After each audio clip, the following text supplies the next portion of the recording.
Jonas, capítulo de número 1, versículo de número 5. Palavras de sabedoria. Então temeram os marinheiros e clamava cada um aos seus deuses e lançavam no mar as fazendas que estavam no navio para aliviarem do seu peso. Jonas, porém, desceu o porão do barco para dormir. Vou terminar aqui. Olha só, que interessante isso. A Bíblia está dizendo um relato de uma história que, engraçado, mas eu conto essa história para o meu filho todos os dias antes de ele dormir. Nós temos um livro de histórias e todos os dias quando eu deito com ele, e isso é todo dia, nós temos uma rotina que eu tenho que fazer uma massagem nas costinhas dele, uma massagem na barriguinha dele, orar com ele, e quando eu penso que acabou, ele diz: papai, história. Qual história? Jonas e a baleia. E eu conto a história do Jonas para ele. Só que esses dias eu estava contando essa história para ele, e eu fui para longe, imaginando todo o cenário de pessoas inocentes nessa história e que pagaram um alto preço por carregar alguém fora da direção de Deus.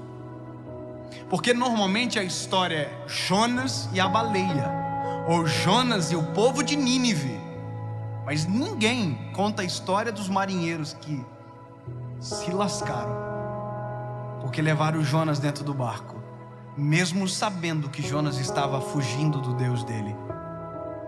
Sabe, interessante, porque existe uma falsa, sabe, vou falar de uma maneira diferente, uma hipocrisia de gente que rechaça o discurso de que a gente tem que cuidar de quem nós somos amigos. Mas se você vê Jesus não era amigo de todo mundo, Jesus era mestre de todo mundo, Jesus amava todo mundo, mas Jesus tinha 12 discípulos, 3 amigos e só um era íntimo. Quer dizer, Jesus está dizendo, dependendo do nível de relacionamento, acessa uma área da minha vida. Por exemplo, tem gente que é meu amigo mesmo, e eu conto coisas da minha vida que eu não conto para alguém que eu vejo algumas vezes somente, ou alguém que não tem, sabe, afinidade talvez. Você já viu que tem gente que conheceu a pessoa hoje, ele abriu a vida dele toda, e a pessoa toma para si. Você já viu gente que leva qualquer pessoa para dentro da sua casa? Qualquer pessoa vai para a casa dele, entra no carro dele, sai com ele, amigo, best friend. Sabe qual que é o problema?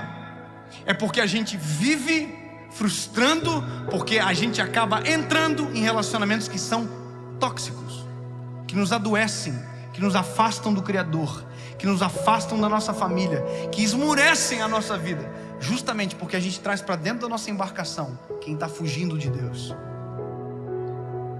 Imagina, os marinheiros estavam indo para um outro lugar que não era onde Jonas deveria ir.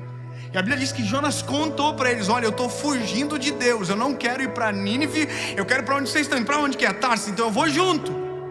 E a Bíblia diz que por conta disso Deus mandou uma tempestade. Só que a tempestade era para quem? Para quem que era a tempestade? Para Jonas. Só que tinha gente no barco que não estava fugindo de Deus, mas porque tinha um no barco fugindo de Deus, todo mundo estava pagando um alto preço.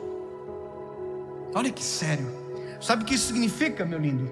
Que se você carrega com você gente que está vivendo uma vida promíscua, errada, desagradável, você está trazendo para dentro da sua história consequências de algo que você nem plantou. Olha como isso é pesado. Imagina os marinheiros, a Bíblia diz que eles lançavam as suas fazendas ao mar. Eles lançavam os seus bens ao mar, pensando que era peso, mas não era peso, era o Jonas. Sabe onde estava o Jonas? Na maior tempestade dos marinheiros, dormindo.